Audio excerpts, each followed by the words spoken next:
No matter how many distractions that Donald Trump has been hurling at you, there are people who just will not forget about Jeffrey Epstein. And there's a reason that I've been calling it Trump's Joe Rogan problem. Because in addition to Joe Rogan still being the, if not one of the biggest podcasters in the world, seeing which way he goes on this, it gives insight into how a lot of people go on this. Right? People who jumped on the Trump train in 2024, but now that they're getting the product, they're not happy, at least with certain key things or with Trump's responses to stuff. I don't know. I heard as a Democratic hoax. Yeah, I don't think that's true.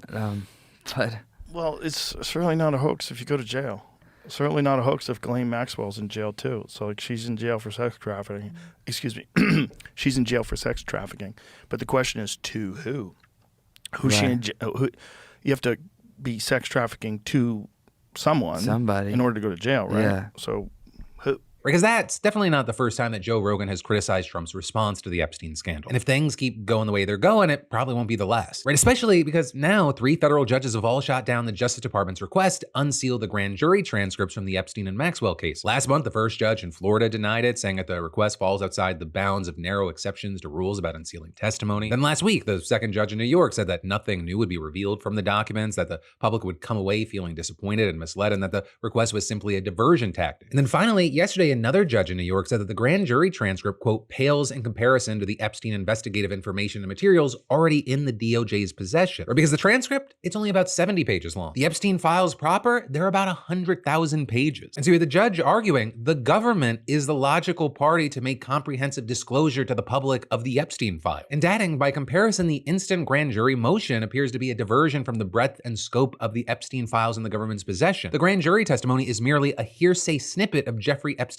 alleged conduct. And for that very reason, it was unlikely that the transcripts would have satisfied Trump's critics anyway, which is why Congress has already begun issuing subpoenas for the actual Epstein files. And in fact, the DOJ's deadline to send the files over to the House Oversight Committee was Tuesday. But the committee's chairman, GOP Representative James Comer, said on Monday that the White House would begin handing over the documents this Friday, right, which is tomorrow. With him writing, there are many records in DOJ's custody, and it will take the department time to produce all the records and ensure identification of victims and any child sexual abuse material are redacted. Though there, you have many noting that way back in March, Pam Bondi reportedly directed the FBI to prepare the files for release, with agents working around the clock, overnights and weekends to redact sensitive information. So you have people saying it's unclear why they needed more time this week. Plus, it's unclear whether the committee is receiving all of the files, and it could take a long time for them to be shown to the public. Meanwhile, Ghislaine Maxwell's testimony, which was originally scheduled for mid-August, has been postponed while she appeals her case to the Supreme Court. Also, you have 3 former attorneys general testifying before the month's up, followed in September and October by several more officials, including Bill and Hillary Clinton. Also, you've got Republican Thomas Massie and Democrat Ro Khanna planning to bring some of Epstein's victims to Washington for a press conference on September 3rd, which also happens to be the day that Congress returns from its summer recess. So that could bring Epstein back into the spotlight just as Republicans are coming back to Capitol Hill. And according to the 2 lawmakers, several of the victims will speak about their experiences publicly for the first time, or likely adding to the chorus of victims and their families who've criticized Trump's bungling of the case, including Virginia Giuffre's brothers. With Trump there so far biting his tongue, though in private he's allegedly becoming annoyed at their statements, with 2 sources telling the Rolling Stone last week that Trump had repeatedly criticized Epstein's accusers and their families, claiming that they were just trying to make him look bad. And at times, he reportedly accused them of clearly having a Democrat political affiliation, while wondering aloud if some of them are coordinating with prominent liberal attorneys or groups. And actually, the journalist who broke that story told MSNBC, whatever is going on the political or personal landscape,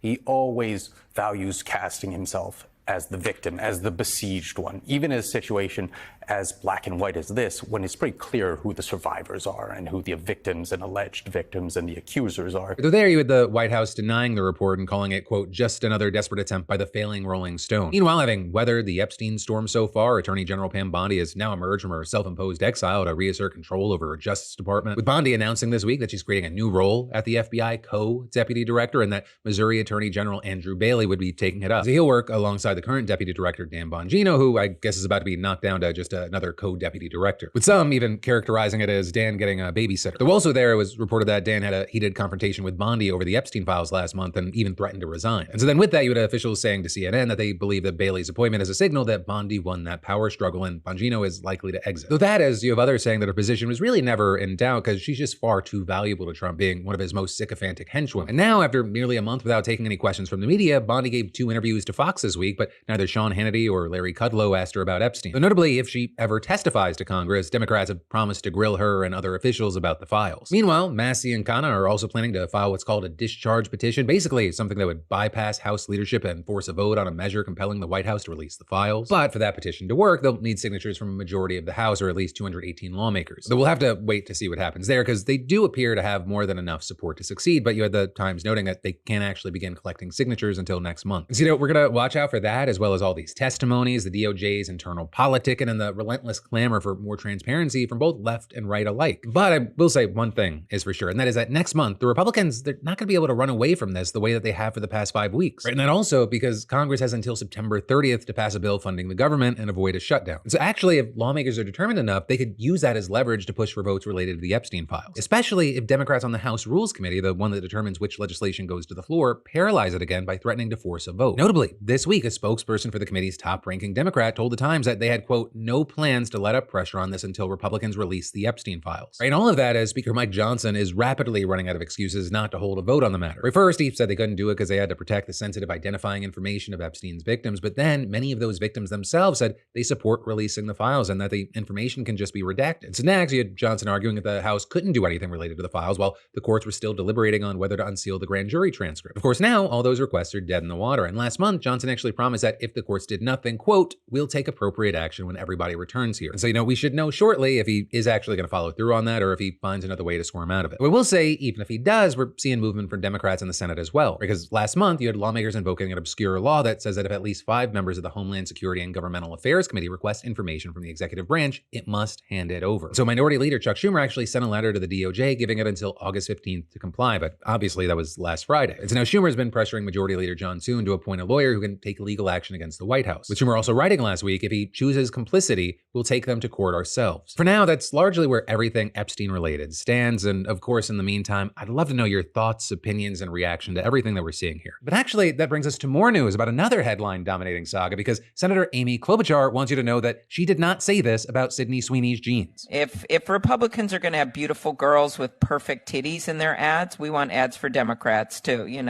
We want ugly, fat bitches wearing pink wigs and long-ass fake nails being loud and twerking on top of a cop car at a Waffle House. Just because we're the party of ugly people doesn't mean we can't be featured in ads. So that, I'd hope, if you looked at the video, is a pretty obvious deepfake. The senator did not say any of that, but the deepfake got so circulated that Klobuchar just wrote an op-ed for the New York Times. 1, to note that it wasn't real, and 2, to warn about the dangers of AI. What they're saying, as anyone would, I wanted the video taken down or at least labeled digitally altered content. It was using my likeness to stoke controversy where it did not exist. It had me saying vile things. Studies have shown that people who see this type of content develop lasting negative views of the person in the video, even when they know it's fake. And on the note of the video, you had TikTok taking it down, Meta labeling it as AI, and X/Twitter refusing to do any of those things, instead suggesting that she try to get a community note on it, but really not helping her in that effort. And so you had Klobuchar continuing, for years I've been going after the growing problem that Americans have extremely limited options to get unauthorized deepfakes taken down. But this experience of sinking hours of time and resources into limiting the spread of a single video made clear just how powerless we are right now. And asking, why should tech companies' profits rule over our rights to our own images and voices? Right, and this, as she noted, it's just the tip of the iceberg. Deepfakes, they're becoming more and more common, and they're often much more serious than just talking about Sydney Sweeney's American Eagle controversy. Oh, interesting, with that controversy, it did cause a small wave of AI being used against Democrats. Because Klobuchar wasn't alone, there was that one of AOC previously. And the American Eagle Jeans campaign is blatant Nazi propaganda.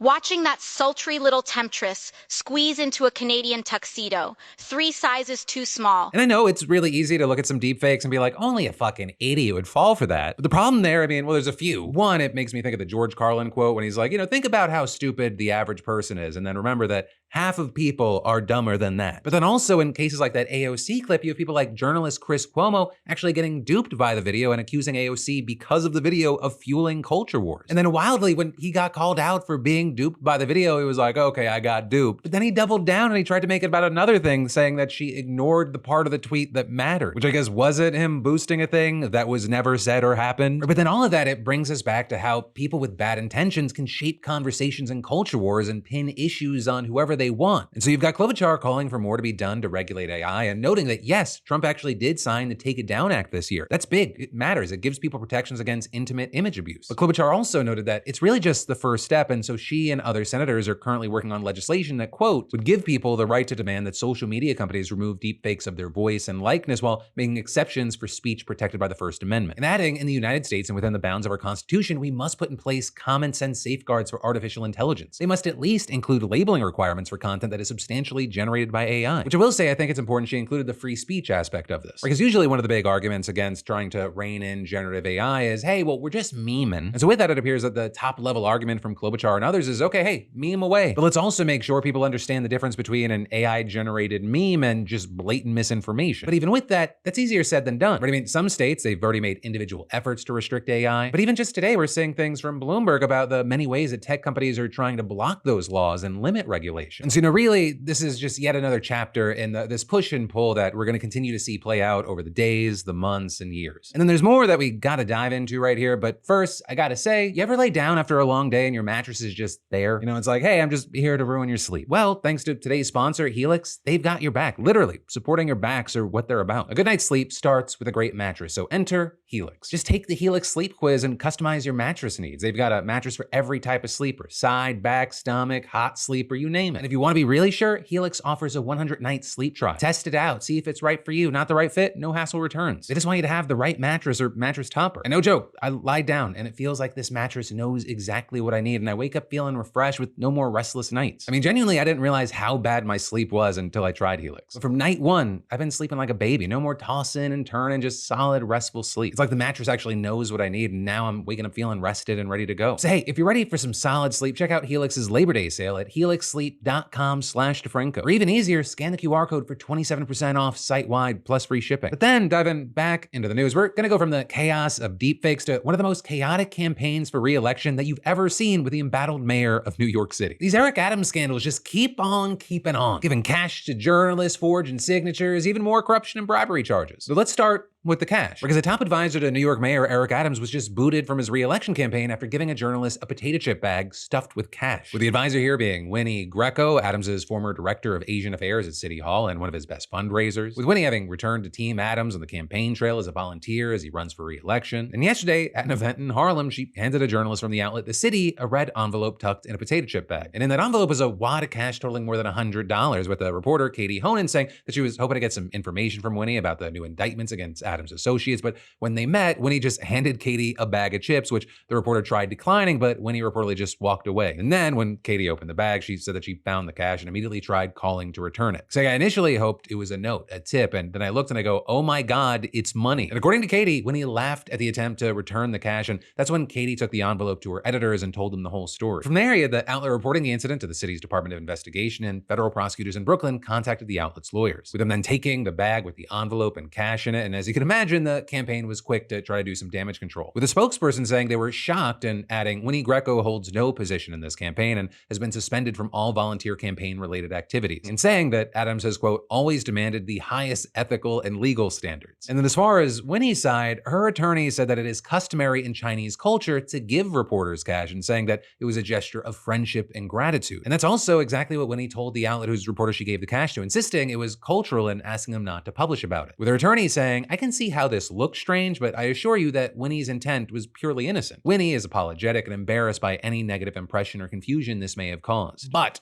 whether you believe that or not, we should talk about the information that the reporter was actually looking for from Winnie, which is really anything about the indictments coming down the pipeline for several of Adams's close associates and supporters. Though I will say, notably, it doesn't include the mayor himself, but it does include his closest political ally and former chief advisor, Ingrid Lewis Martin, and her son. Because Ingrid, she's facing some bribery charges that accuse her of exchanging political favors for cash, home renovations, and a speaking role on a TV show, with her accused of accepting more than $75,000 in bribes during her tenure as one of the most powerful people in New York City. And she's been hit with a total of 4 counts of conspiracy and bribe receiving, and that's on top of the wave of bribery charges from last year that resulted in her resigning from her position in December. And with this, you had Manhattan District Attorney Alvin Bragg saying, we allege that Ingrid Lewis Martin engaged in classic bribery conspiracies that had a deep and wide-ranging impact on city government. As alleged, Lewis Martin consistently overrode the expertise of public servants, so she could line her own pockets. So then with that, you had a statement from Ingrid's lawyers responding and saying, Ingrid Lewis Martin is facing charges classified at the lowest level of felony in our justice system. Her only so-called offense was fulfilling her duty, helping fellow citizens navigate the city's outdated and often overwhelming bureaucracy. At no point did she receive a single dollar or any personal benefit for her assistance. We will vigorously fight these charges and ensure that the facts prevail. But Ingrid is also not alone here. There are also charges against Adams's friend and former state senator Jesse Hamilton, who Adams put into a powerful position in the city, as well as siblings Gina and Tony Argento, major supporters and donors to Adams. So again there, we saw similar proclamations of innocence from their representatives. But also a huge thing is that this latest cascade of legal drama, it's happening as Adams is frantically trying to sanitize his public image while he lags behind in the polls. And so with all this, you had a spokesperson for his campaign saying Mayor Adams was not involved in this matter and has not been accused of or implicated in any wrongdoing. He remains focused on what has always been his priority, serving the 8.5 million New Yorkers who call this city home and making their city safer and more affordable every single day. But they're then reiterating specifically that Ingrid Lewis Martin no longer works for the administration. But then also as that's playing out and we're waiting to see how it develops, I mean, there's also another Adams scandal we have to talk about. A few weeks ago, The Gothamist published a report claiming that his re-election campaign submitted faked and fraudulent petition signatures to get him a spot on the ballot as an independent. Right? Because under state law, Adams needed at least 7,500 signatures from voters who wanted him to run as an independent. And to get those signatures, Adams' campaign reportedly hired several companies to send employees across the city and gather signatures from registered voters supporting Adams' re-election. But according to The Gothamist, there were some corners cut, with them reporting that an executive from one of those companies said that he told the campaign they should run quality control measures beyond just, the signature from the gatherer promising they were all legit. With the executive then saying the campaign rejected the idea. And as far as the campaign, they responded to the Gothamist inquiry saying they expected the companies to follow the law. But then with that, promising they'll be investigating themselves. And as far as what they'd be investigating, when the Gothamist reviewed the petition, they reportedly found 52 signatures that were fraudulently obtained or outright forged, with thousands more that weren't properly vetted. They also said they found issues like strikingly similar handwriting between residents of a specific building, or just dubious numbers coming from campaign workers, or things like one who reportedly got 700 signatures in a single day. And the Gothamist saying they spoke to several people who had seemingly signed this petition but claimed that their signature was forged. One of which they reported was out of the country the day she supposedly signed. And in some cases, signers' names weren't even spelled right in the signature. And that's nothing compared to the fact that there were dead people supposedly signing this. Or with the Gothamist reporting that they found the campaign turned in signatures from at least 3 people who were already dead. So with all this, I'll say, the truth is, while petition fraud is illegal, it's also not likely going to have much impact on Adams' campaign. Or because Adams got some 50,000 signatures, obviously well over that 7,500 requirement threshold. That and these petitions rarely receive too much scrutiny anyway. So from here, it's up to local prosecutors on whether they want to investigate this or not. And amid all the other chaos and scandals that Adams is dealing with, this one's probably the lowest of the bunch. But then from that, let's zoom out from New York and let's head overseas to talk about the insanity that's happening in Gaza and the role that the United States is playing in it. Because Trump's government will not say that it opposes the forced displacement of people from Gaza, and it's now punishing international judges for calling out war crimes. Right, the White House announced new sanctions against the ICC, and it's increasingly clear that Trump's unprecedented backing of Israel has only emboldened Netanyahu even further despite domestic and international outrage, with it even resulting in part of Trump's MAGA base saying that Trump appears to be Israel first. Right, but the starting point for this whole conversation is the US State Department. And specifically there, the recent firing of its top press officer for Israeli-Palestinian affairs, allegedly after his loyalty to the administration's stance regarding Israel was called into question. Right, there were reportedly several disputes about how to talk about America's foreign policy, but one of the big ones, it came up when this employee drafted a response to a question from the media about ongoing discussions regarding the possible relocation of Palestinians from Gaza to South Sudan, which one, like Gaza, is a war-torn part of the world facing a hunger crisis, and two, is a country that's already received immigrants deported from the US despite the fact that most of those immigrants actually aren't from there. And so the draft response reportedly included the line, "We do not support forced displacement of Palestinians in Gaza," which I will say notably is something that Trump and envoy Steve Witkoff have both said more than once in the past. Although of course they've also backed what Israeli officials have described as voluntary relocation, which rights groups say wouldn't be voluntary at all. But there is at least some idea of at least saying the US was opposed to potential war crimes. This time, however, the department reportedly rejected the idea, with this now fired employee arguing his termination begs the question of whether the country's Israel-Palestine policy is about to get even worse, including an unwillingness to take any stand against ethnic cleansing, and adding,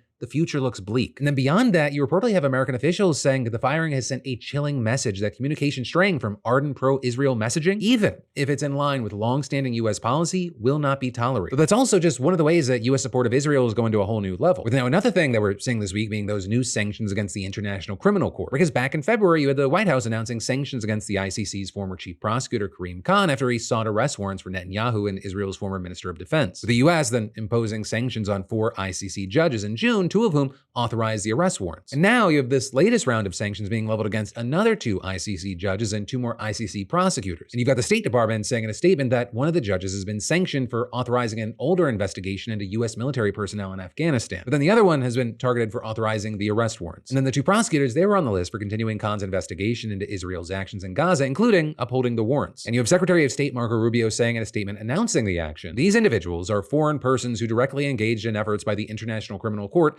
to investigate, arrest, detain, or prosecute nationals of the United States or Israel without the consent of either nation. And then adding that the administration will continue to, quote, take whatever actions we deem necessary to protect our troops, our sovereignty, and our allies from the ICC's illegitimate and baseless actions. But then you had the ICC hitting back with a statement calling the sanctions a flagrant attack against the independence of an impartial judicial institution, and calling it a, quote, affront against the court state parties, the rules-based international order, and above all, millions of innocent victims across the world. Though this is, Netanyahu, of course, loved the move from the United States, describing it as a firm measure against the mendacious smear campaign against the state of Israel and the IDF. Right, and there he's seemingly referring to the fact that more and more world leaders are condemning his actions and the actions of the Israeli government. Though despite the condemnations, Netanyahu and his allies, they're more emboldened than ever. And of course, that may have something to do with a level of unconditional support that seemingly goes even beyond what we've seen from previous presidents. And with that, you had Netanyahu saying in an interview yesterday, thank God President Trump has proven an exceptional friend of Israel, an exceptional leader. I think we've been very fortunate to have a leader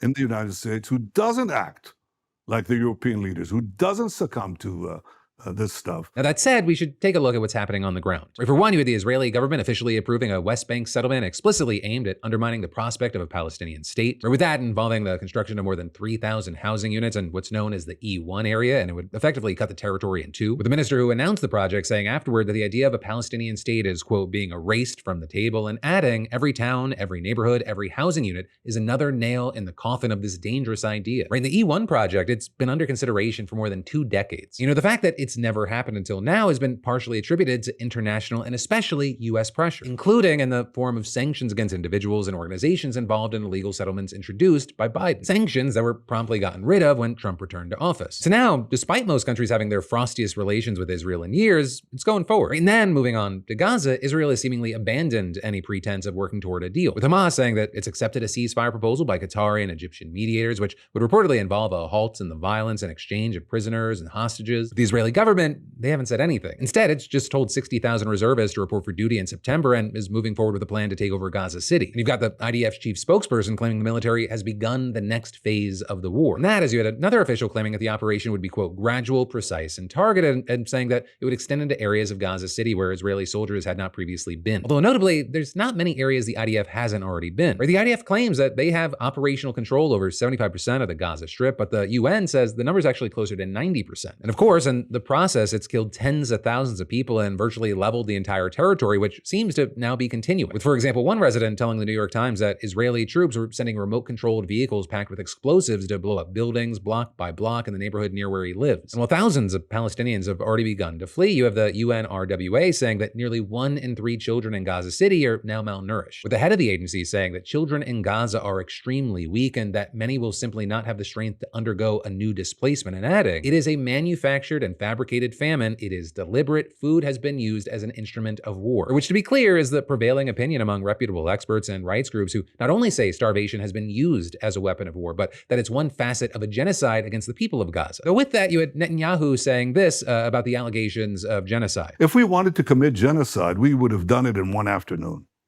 We have the capacity. But we don't do that. Which I will say, out of all the arguments he could have made, it's not a genocide because we could have done that in an afternoon, is a very weird defense. But ultimately, it appears that that is where we are right now as this situation continues to develop. But with all of that said, let's switch gears to a different piece of news from all those rapid fire updates and talk about actually a very rare piece of news. Senator Bernie Sanders has come out and agreed with the Trump administration on something. And that thing is actually the government getting involved in private businesses. And so I'll explain. All of this, it comes after Trump officials announced that they're exploring the possibility of buying 10% of Intel. And the money here would come from the Biden-era CHIPS Act, which had set aside $39 billion to boost U.S. microchip manufacturing. The timing, I'll say, is also notable because Intel's kind of been in the gutter recently. Right? Many of their newest consumer CPU releases, they've been lackluster compared to their rivals, AMD. And that's before mentioning that their other projects have also failed to meet expectations, all of which led to their CEO being switched out last year. The decision, I'll say, was controversial by itself because the former CEO spent his tenure trying to set the company up for the future. But this new CEO, Lip Bu Tan, has done the opposite and gutted a ton of the projects to save money. And some of them have raise major eyebrows, such as a move to completely abandon the race for the latest semiconductor tech, meaning that TSMC is almost literally the only player left in the space. Within that right there being a hint as to why the Trump administration is pushing for a 10% stake. Right? TSMC is based in Taiwan, meaning that the US won't have any real players moving forward with advanced semiconductor. In the CHIPS Act, it wanted to prevent that, but using the money to expand factories didn't seem feasible for Intel because they'd abandoned those projects. Also, another factor here are the allegations by the administration that Lip Bhutan has a major conflict of interest due to his ties with China. So there, to be clear, Lip's not from China, they're Chinese Malay. Instead, the problem is that Lip has a bunch of other business dealings within China, which allegedly puts him in too much contact with the Chinese government. And in fact, Trump is so worried about this that he publicly called for Lip to step down as CEO. Now with all this, I'll say the US government getting direct stakes in private companies, that's pretty rare, but what's even rarer is that Sanders agreed with the administration on this. With Sanders saying in a statement, if microchip companies make a profit from the generous grants they receive from the federal government, the taxpayers of America have a right to a reasonable return on that investment. So I will say, if you follow Sanders, this isn't the most surprising thing. Right? He and Elizabeth Warren had actually proposed an amendment to the CHIPS Act that would require the US government to get a stake out of each company that receives its extensive grant money. And that logic is pretty much exactly what the administration is saying, with US Commerce Secretary Howard Lutnick adding, the Biden administration literally was giving Intel money for free and giving TSMC money for free, and all these companies just giving the money for free, and Donald Trump turned it into saying, hey, we want equity for the money. If we're going to give you the money, we want a piece of the action for the American taxpayer. And of course, this isn't the first time that Trump has pushed for the US government to be more directly involved with companies. But recently, he made a deal with NVIDIA and AMD that would let them sell advanced AI chips into China, and in return, the US would get 15% of the sales. And then on top of that, the Pentagon just became the largest shareholder in a smaller mining company that specializes in rare earth minerals. And then there's Nippon Steel, which was trying to buy US Steel. Right in return for letting that deal go through, the US was given shares and given limited veto powers within the company. With all of that said, the news that the US government was becoming an actual player in the private sector, it appeared to raise some alarm bells, and it led to Intel stock falling about 7%. With apparently one of the biggest concerns being that it opens American taxpayers to risky investments, which has been one of the big arguments for why the US government has rarely done this in the past, but it remains to be seen how this is going to play out. We still have to wait to see if this deal goes through. But with that said, today I want to end with an announcement and one final thing. Right, and the announcement is that over at beautifulbachelor.com, we just did a fantastic mini drop. We got 3 new pieces, and like usual, a lot of it's been affected by my feelings. I've been in kind of a hope for more hope place. So we've got Strive for Better Times, Don't Dread It, and Move with Serenity. These are available on our BB28 tees, so they're lighter for summer. We also have Cruise and Tanks. And I just dropped $10 off the tee price, so you can get it for $28, no promo codes, no nothing. So definitely grab what you want while you can, whether it be that or any of our best sellers. But then finally today, the last 24 hours of my life have been kind of revolving around 2 billionaires. First being the founder of Kind Snacks, Daniel Lubetsky. Yesterday, he made the decision to randomly come at me over Texas gerrymandering, which then ended up prodding me into letting a little of the old DeFranco out, much to y'all's pleasure, apparently, by those comments. And the update there is that $1 Billion Barry ended up apologizing. Kind of, I'll explain. Right on his post, he ended up writing, I do want to apologize for saying this guy is pissing me off, because the headline should have been, this guy is bringing to light a very important issue. Because yeah, Daniel, I could see how you could mix up those two sentiments. With him then going on to say, we agree on the problem. That said, this is a systemic issue with wide abuse by both parties, and we need to recognize it in order to win for the people. Look forward to discuss how we will do so, as I've researching this for years. Thanks for your passion about this critical issue. And then the reason I say he was only kind of apologizing, aside from you can kind of see why he was leaving that initial comment. He then went to my Instagram reel to write, you were persuading me until you rationalized what Gavin Newsom is doing in California as justified. I'm totally in agreement with you that Texas Republicans shouldn't cheat via gerrymandering. I just also want to hold the other side accountable. We need a unified front against all the cheating from both parties, or they'll keep manipulating us with, they did it, so now we must BS. Glad to go deeper with you in person, and apologies for saying this guy is pissing me off, when the truth is I really should applaud your passion and look forward to work with you on this. And then he used an emoji that I've only ever seen people use when they want to kiss someone. Which, Daniel, I guess I'm flattered. Yeah, no, you're still repeating the reason many people, including myself, have an issue with what you're saying. You want Democrats to drop the knife in a knife fight that Republicans brought a gun to. And that's an easier thing to say when, hey, congratulations on your success, when you're a fucking billionaire. The undemocratic power grabs that we're seeing affect you in a far less way. It's gonna affect your net worth, not like your actual worth to exist in the world. You're shouting from your ivory tower, we gotta play by the rules, when one side's shanking the ref. And again, it just seems like you're paving the way for authoritarianism by false equivalent both sidesism. But that dear listener, is not where my experience with billionaires ended today. That's because today I had a big conversation with another billionaire Billy, and that was the governor of Illinois, J.B. Pritzker. He's been in the news a lot lately. He's been trying to combat Trump and his administration. You also saw him getting involved in the Texas gerrymander by Republicans when Texas Democrats fled to Illinois. There was just so much we needed to talk about today, and we did. And you can watch or listen to the whole thing on my brand new In Good Faith podcast. I got links to it in the description. You can subscribe to it on YouTube, Apple Podcasts, or Spotify. Just one of the things that I wanted to include from it in today's show was this. So you support, though, I imagine, what Governor Newsom is trying to do in California, though, based off of the realities of the situation right now. I would rather, I mean, you're asking me a straight up question about like today. Here's what I think that should happen. I think Texas should look at what California is now intending to do, and they should back down. I understand you don't think that's going to happen. I don't think that's going to happen either. But right.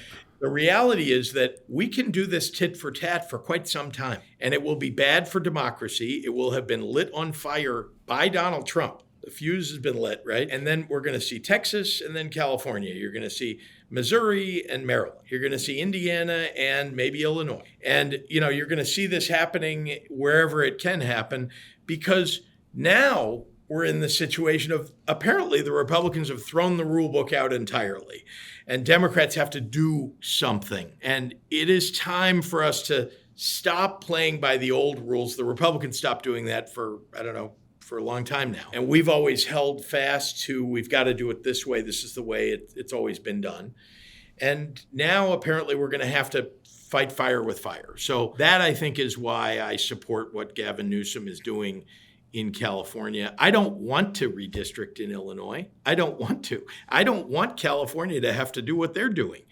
But it happens that that's a vote-rich, and district-rich environment, as New York is. And so at least in both of those places, if we have to counter as Democrats what's happening, what Republicans are trying to steal in Texas, going to have to go to those states. And we can't unilaterally disarm by saying, well, we have these independent commissions and everybody should have an independent commission, but only Democrats apparently have independent commissions and are trying to do the right thing. I mean, I'm done. Many years ago, Paul Simon, one of my heroes in politics, I'm not talking about the singer, but the U.S. senator, who was opposed to PACs, political action committees. And then someone said, well, why do you accept PAC money if you're opposed to PACs? He said, because I can't unilaterally disarm. The other side gets to go raise PAC money. Well, I don't, because I'm opposed to PACs.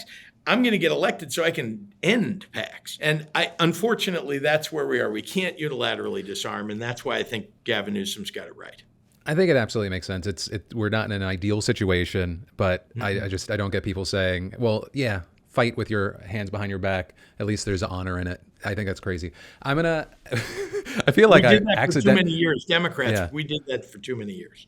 I feel like I incidentally ended up grilling you there for 20 minutes out of nowhere, where we ended up going. I want to end on a lighter question, but that is where we're going to end things for now, my friend, at least for this episode. Tap or click right here to watch the latest episode of my podcast, or go there and subscribe because I have a new episode dropping in the next 24 hours. Or tap or click right here to watch the latest episode of the Philip DeFranco Show. I've even got links in the description for both if you want to get filled in on YouTube, Apple Podcasts, or Spotify. But no matter what you do, I'll see you right back here on Monday with more news you need to know.